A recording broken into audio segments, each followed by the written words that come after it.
In January of 1995, in the cold hills of eastern Tennessee, an 18-year-old girl named Christa Gail Pike took another young woman into the woods. Only one of them would walk out. What happened in those trees wasn't a crime of passion. It wasn't an accident. It was something far more calculated, far more deliberate. And when it was over, Christa Pike didn't run. She didn't hide. She kept a piece of her victim as a trophy. She showed it to people. She bragged. At 18 years old, she would become the youngest woman ever sentenced to death in the United States. But that's not what makes this case unforgettable.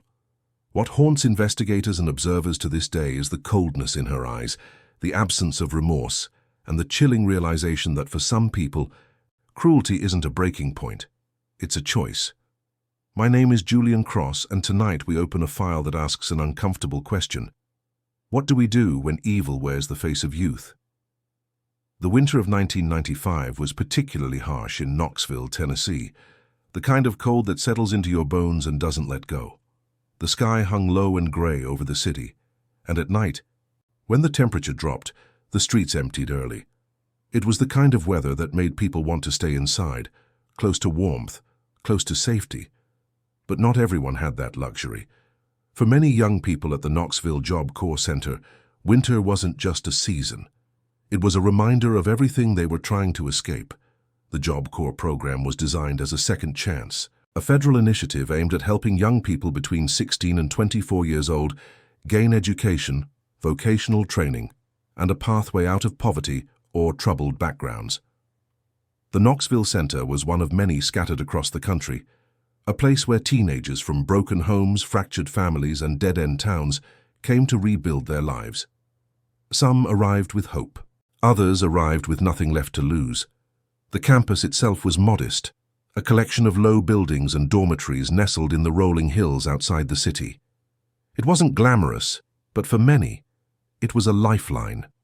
Christa Gail Pike arrived at the Job Corps Center in the fall of 1994. She was 17 years old, small in stature but imposing in presence. Those who met her described her as magnetic, someone who could command a room without raising her voice. She had a sharp wit, a quick smile when she wanted to use it, and an intensity that was hard to ignore.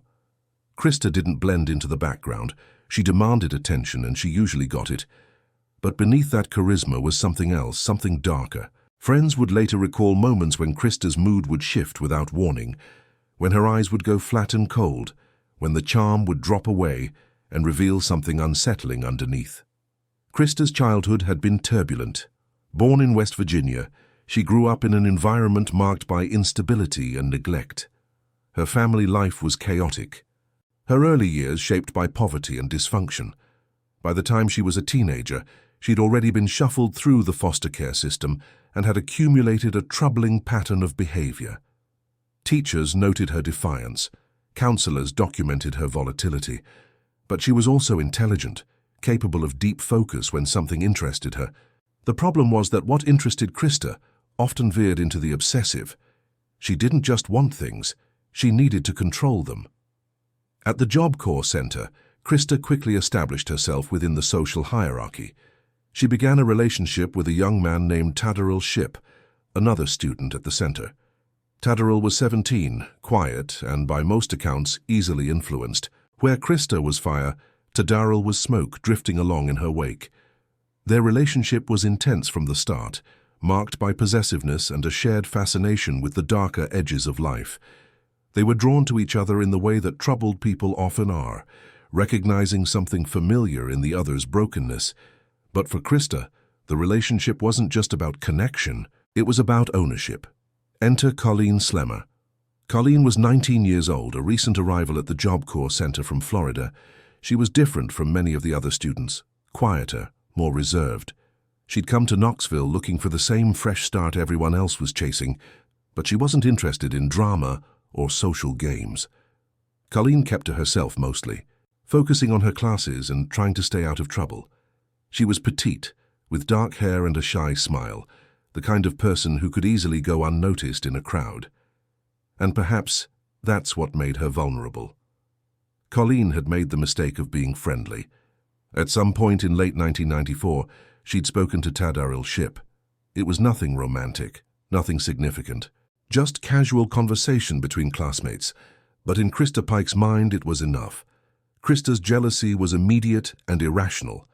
She became convinced that Colleen was trying to take Taddaril away from her, that this quiet girl from Florida was somehow a threat to what Christa considered hers. Friends tried to tell her she was overreacting, that Colleen wasn't interested in Taddaril, but Christa didn't want to hear it.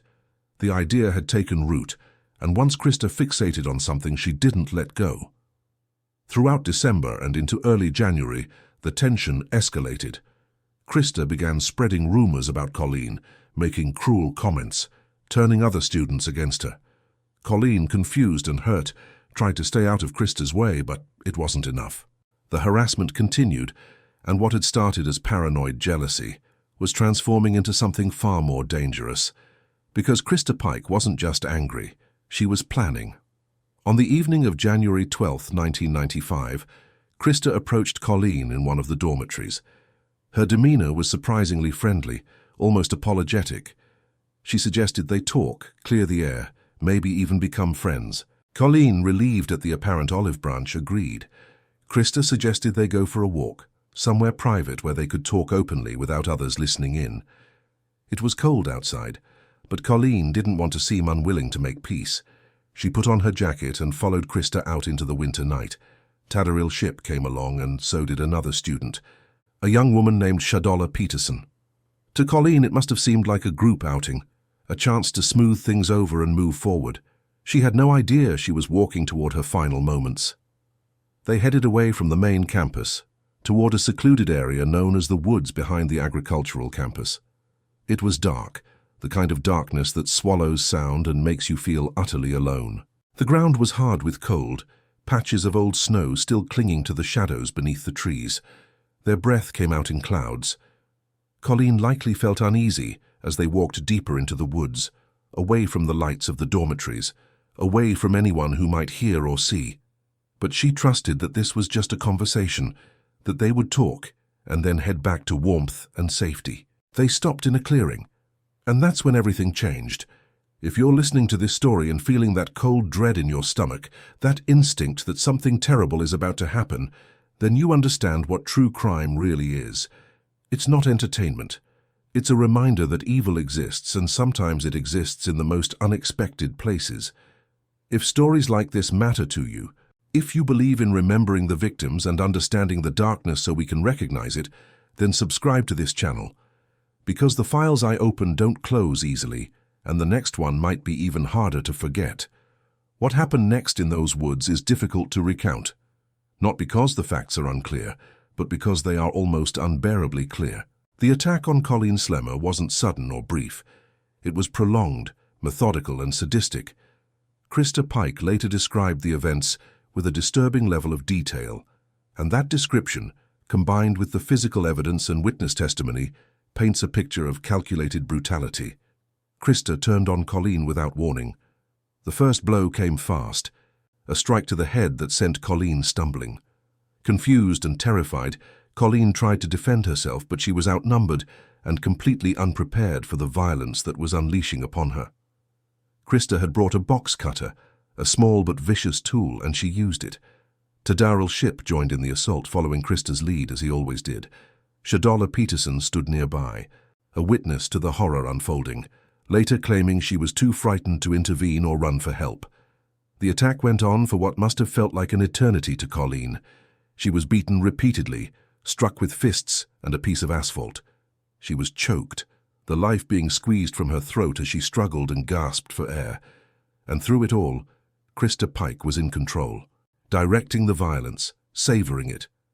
This wasn't rage, it was performance. Colleen fought for her life, but she was no match for the sustained assault. At some point, her struggles weakened, then stopped altogether. But Christa Pike wasn't finished. In what investigators would later describe as one of the most disturbing aspects of the case, Christa took her box cutter and carved a pentagram, a 5-pointed star, into Colleen's chest. The symbolism was deliberate, an act of desecration meant to mark her victim, to claim the crime as something more than just violence. It was a signature, and even after this, Christa wasn't done. Using a piece of Colleen's own skull that had been broken during the beating, Christa pocketed it as a souvenir, a trophy to commemorate what she'd done. They left Colleen's body in the woods, partially concealed by underbrush and the gathering darkness. As they walked back toward the campus, Christa was reportedly calm, almost elated. There was no panic, no horror at what had just happened. Instead, there was satisfaction. Tadaril was quiet, processing what he'd participated in. Shadola was shaken, but silent. And Christa Pike carried a piece of Colleen Slemmer in her pocket, like it was a souvenir from a concert. The next day, when Colleen didn't show up for classes, people began to worry. Colleen was reliable, not the type to skip without explanation. Friends checked her dorm room. They asked around campus. No one had seen her since the previous evening. By the afternoon, concern had escalated into genuine alarm, and the Job Corps administration contacted local authorities. A missing person report was filed, and a search began. It didn't take long for whispers to start. Several students had seen Colleen leave with Christa, Tadaril, and Shadola the night before. Others had heard Christa making threats against Colleen in the days leading up to her disappearance. And then there were the rumors, darker and more disturbing, that Christa had been showing something to people, something she claimed was a piece of bone. When questioned, some students admitted they'd seen it, that Christa had bragged about what she'd done, laughing as she recounted the events in the woods. Investigators moved quickly. They brought Christa Pike in for questioning on January 14th, just 2 days after Colleen's disappearance. In the interrogation room, Christa didn't break down. She didn't weep or claim innocence. Instead, she was oddly forthcoming, almost proud. She admitted to the attack, described it in detail, and showed no signs of remorse. When asked why she'd done it, her answer was chillingly simple. Colleen had been trying to take her boyfriend. In Christa's mind, that justified everything. The beating, the torture, the desecration, all of it was warranted because Colleen had posed a threat to something Christa believed belonged to her. Tadaril Shipp and Shadola Peterson were also taken into custody. Tadaril quickly confessed to his role in the attack, though he maintained that Christa had been the driving force. Shadola, terrified and realizing the gravity of what she'd witnessed, cooperated with investigators, providing testimony that would prove crucial in the case against Christa and Tadaril. On January 15th, searchers found Colleen Slemmer's body in the woods where she'd been left. The discovery was devastating. The physical evidence matched everything Christa had described. The medical examiner's report detailed the extent of the trauma Colleen had endured, the multiple injuries, the cause of death. It was a brutal confirmation of what investigators had feared. This wasn't just a tragic accident or a fight that had gone too far. This was intentional, sustained, and sadistic. Knoxville, a city unaccustomed to such extreme violence, especially involving teenagers, was shaken. The local news covered the story extensively, and as details emerged, the public reaction was a mixture of horror, disbelief, and anger. How could an 18-year-old girl commit such an act? What had gone so wrong in Christa Pike's life to produce this level of cruelty? And perhaps most unsettling of all, could this have been prevented? The case moved swiftly through the legal system. Christa Gail Pike was charged with first-degree murder and conspiracy to commit murder. Tadaril Shipp faced similar charges, and Shadola Peterson was charged as an accessory. The evidence against Christa was overwhelming. Her own confession, the testimony of witnesses, the physical evidence from the scene, and the piece of Colleen's skull found in her possession. There was no question of guilt. The only question was what justice would look like. The trial began in March of 1996, just over a year after Colleen's death. The courtroom in Knoxville was packed, filled with journalists, curious onlookers, and people who simply couldn't believe what they were hearing. Christa Pike sat at the defense table, and those who watched her were struck by her demeanor. She wasn't cowering or remorseful. She was composed, almost detached, as if the proceedings were happening to someone else. The prosecution's case was methodical and devastating. They presented the timeline of events, from Christa's escalating jealousy through the planning and execution of the attack. They called witnesses who testified to Christa's threats against Colleen, her possessiveness over Tadaril, and her behavior in the days following the crime. Shadola Peterson took the stand and described what she'd seen in the woods, her voice shaking as she recounted the horror. The medical examiner provided clinical details about Colleen's injuries, each fact landing like a hammer blow in the silent courtroom, but perhaps the most damning testimony came from Christa herself, or rather, from the recordings of her confession. Jurors listened to her voice, calm and matter-of-fact, as she described the attack. There was no emotion, no regret. She spoke about what she'd done to Colleen the way someone might describe a mundane task. And when the prosecution asked why she'd carved the pentagram into Colleen's chest, Christa's answer was unsettling in its simplicity, because she wanted to. The defense attempted to paint a picture of a troubled young woman, someone who'd been failed by the system, who'd grown up in poverty and abuse, who'd never had a fair chance at a normal life. They brought in psychologists who testified about Christa's difficult childhood, her exposure to violence and neglect, the ways in which trauma can warp a developing mind. It was an attempt to humanize her, to explain the inexplicable. But the prosecution countered with a simple truth. Many people experience trauma and hardship, and they don't respond by torturing and taking the life of an innocent person. Christa Pike had made choices, deliberate choices, and she needed to be held accountable for them. The jury deliberated for less than 3 hours. When they returned, their verdict was unanimous: guilty on all counts. Christa Pike showed no visible reaction. Tadariel Shipp was also convicted, and Shadola Peterson eventually pleaded guilty to being an accessory after the fact. Then came the sentencing phase, and this is where the case took a historic turn. The prosecution argued for the death penalty, citing the heinous nature of the crime, the torture inflicted on Colleen, and Christa's complete lack of remorse. The defense argued for mercy, pointing to Christa's age and troubled background. But the jury, having heard all the evidence, having seen Christa's cold indifference, recommended death. The judge agreed. In March of 1996, Christa Gail Pike was sentenced to death by electrocution. At 18 years old, she became the youngest woman on death row in the United States. The sentence made national headlines, reigniting debates about the death penalty, about juvenile crime, and about whether society could or should execute someone so young. But for many who'd followed the case, who'd heard what Christa had done to Colleen Slemmer, the sentence felt appropriate. This wasn't a case of a teenager making a tragic mistake. This was calculated evil. Christa Pike was transferred to the Tennessee Prison for Women, a facility in Nashville, where she would await the outcome of her appeals. Death penalty cases in the United States typically involve years, sometimes decades of legal challenges, and Christa's case would be no exception. But what happened next would add yet another disturbing chapter to an already horrifying story. If you're still with me, if you're listening to this and wondering how a story this dark can teach us anything, then you're asking the right questions. True crime isn't about glorifying violence. It's about understanding it, about recognizing the warning signs, about remembering the victims who deserve to be more than just statistics. If this matters to you, leave a comment below. Tell me what you think. Tell me what scares you about cases like this, and if you believe these stories need to be told, share this video with someone who cares about the truth, because silence helps no one. Prison was supposed to be the end of Christa Pike's capacity to harm others. Locked away, isolated from society, she should have been neutralized as a threat.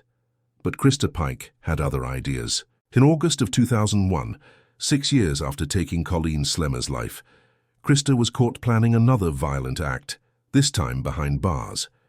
The intended victim was Patricia Jones, a fellow inmate. According to investigators and prison officials, Christa had been planning to attack and potentially end Patricia's life.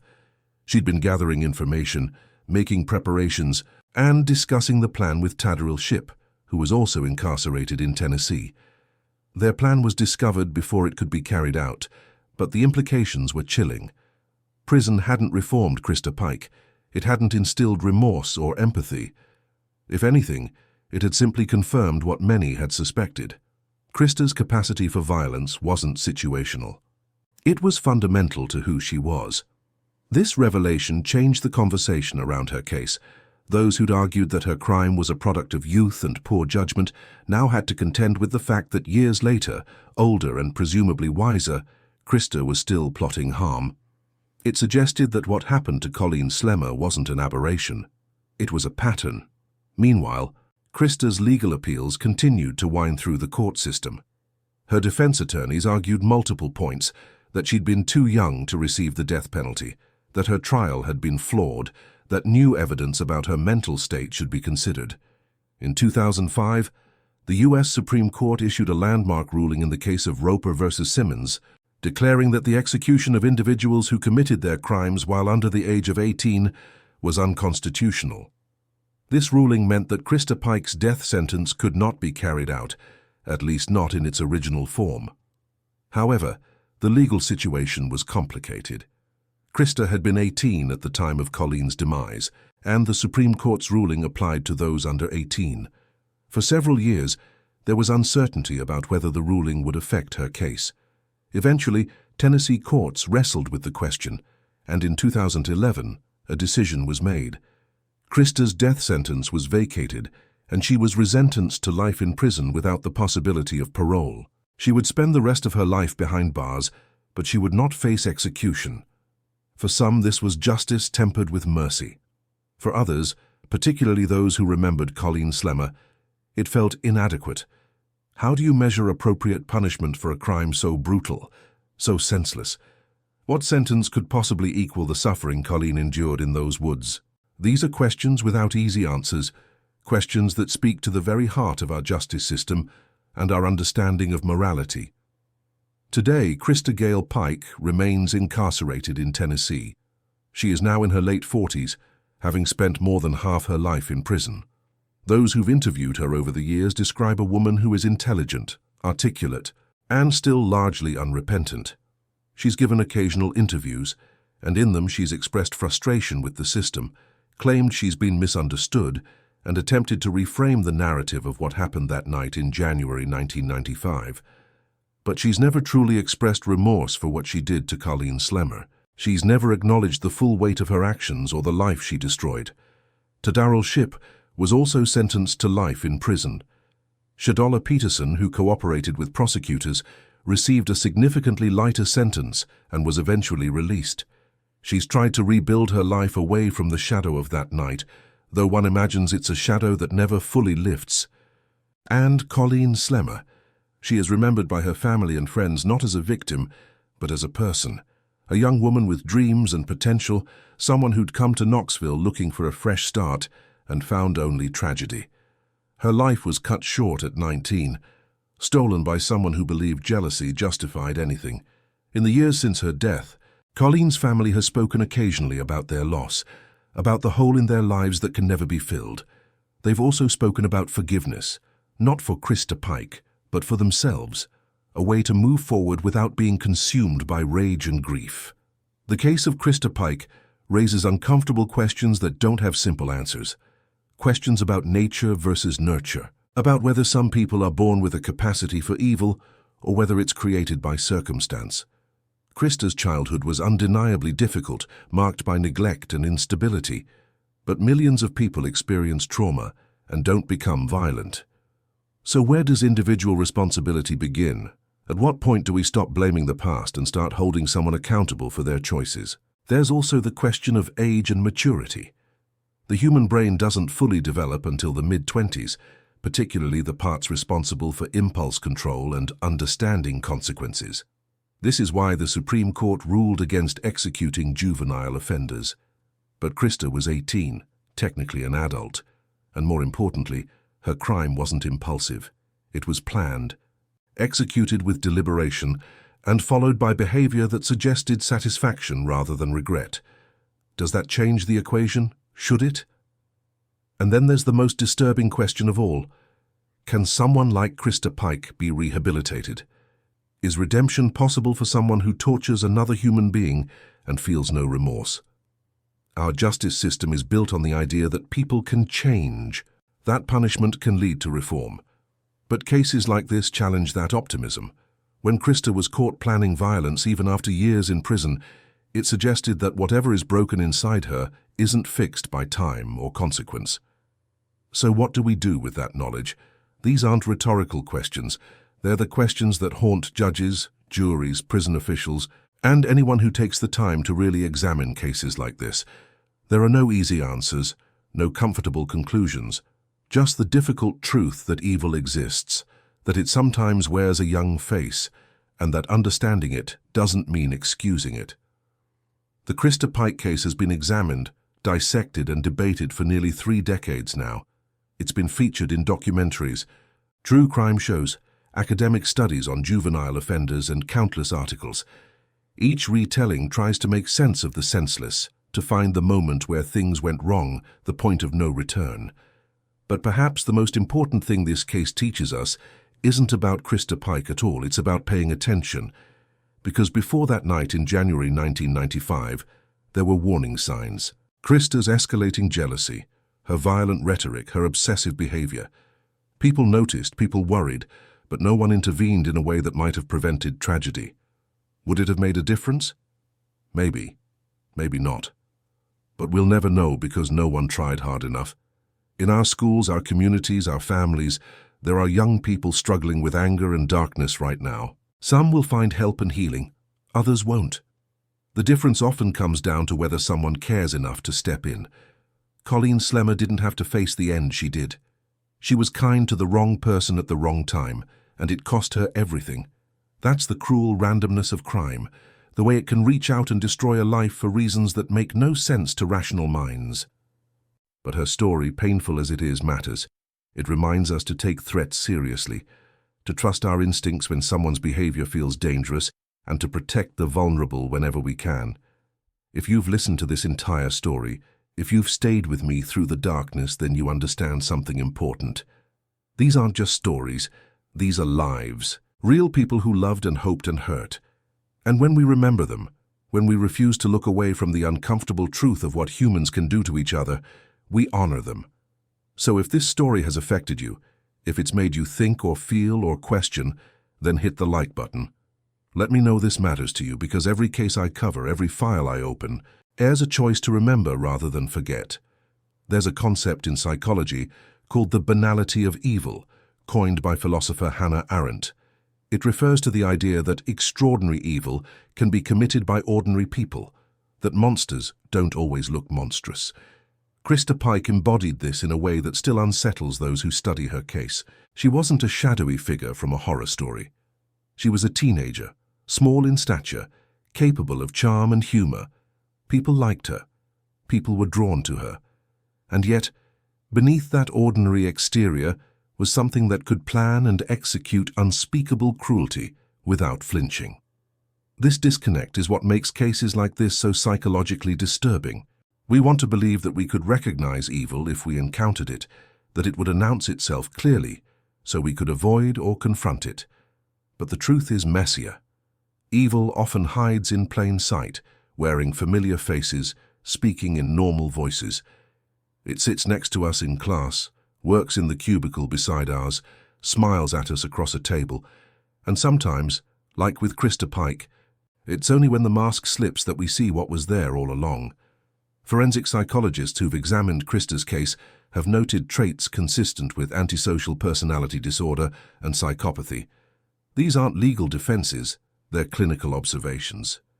People with these conditions often exhibit a lack of empathy, an inability to form genuine emotional connections, and a tendency to view others as objects to be used or discarded. They can be charming and manipulative, skilled at presenting whatever version of themselves serves their current purpose. And in rare cases, they can be violent, especially when they feel thwarted or disrespected. But here's the complicated part. Not everyone with these traits commits crimes. Not everyone who lacks empathy becomes a danger to others. So what pushed Christa Pike over that line? Was it her troubled childhood, the lack of stable attachments and positive role models? Was it something neurological, a difference in her brain chemistry or structure? Or was it simply a series of choices, each one leading further down a dark path until there was no turning back? We may never have a definitive answer. Human behavior is complex, influenced by genetics, environment, experience, and countless other factors we don't fully understand. What we do know is that Christa Pike made a decision on January 12, 1995. She decided that Colleen Slemmer deserved to suffer and perish because of a perceived threat that existed only in Christa's mind. She decided that her jealousy, her need for control, her dark impulses were more important than another person's life, and she decided to act on that decision with a level of brutality that shocked even hardened investigators. In the years since, she's had countless hours to reflect, to reconsider, to develop some understanding of the magnitude of what she did. And, according to all accounts, she's chosen not to. That choice, that continued refusal to acknowledge the full reality of her crime, tells us something important. It tells us that some people are capable of compartmentalizing their actions in ways that allow them to live with themselves. It tells us that conscience isn't universal, that the internal voice that stops most of us from causing serious harm is absent in some individuals. And it tells us that the question of evil isn't just academic. It's real, it's personal, and it has consequences that ripple through families, communities, and the broader society for generations. Colleen Slemmer's mother spoke at Christa's sentencing hearing. She described her daughter as gentle, as someone who'd struggled but never given up, who'd been trying to build a better life. She talked about the plans Colleen had made, the future she'd imagined. And then she looked at Christa Pike and asked a question that has never been answered. Why? It's a question that hangs over this entire case. Why did Christa believe she had the right to take Colleen's life? Why did she torture her? Why did she show no remorse? The only person who can truly answer those questions is Christa herself, and she's chosen silence or deflection every time. For Colleen's family, the lack of answers is perhaps the cruelest part of all. They can't make sense of what happened because there is no sense to be made. There's no rational explanation that would make Colleen's death understandable or acceptable. There's only the raw fact of it, the permanent absence where a daughter, a friend, a young woman full of potential should be. This case also highlights the failures of systems meant to protect vulnerable young people. Both Christa and Colleen were at the Job Corps Center because they needed help, because their lives had been difficult, and they were looking for a path forward. The program is designed to provide structure, support, and opportunity, but it's also a place where troubled individuals are concentrated, where complex psychological and social dynamics can develop without adequate supervision or intervention. When Christa began threatening Colleen, when her behavior became increasingly erratic and frightening, staff should have recognized the danger. They should have separated the girls, provided additional mental health support, contacted law enforcement if necessary. But the warning signs were missed or minimized, and Colleen paid the price. This isn't about assigning blame to the Job Corps program or its staff. It's about acknowledging a difficult truth. Our systems for identifying and managing dangerous behavior, especially among young people, are imperfect. We miss things. We underestimate threats. We assume that people will make rational choices when sometimes they won't. And in the gaps between what we should do and what we actually do, tragedies occur. Since Colleen's demise, there have been changes in how residential programs like Job Corps handle threats and concerning behavior. There's more training, better protocols, increased awareness. But no system is foolproof, and as long as humans are involved, there will be failures. The best we can do is learn from each tragedy, adjust our approaches and remain vigilant.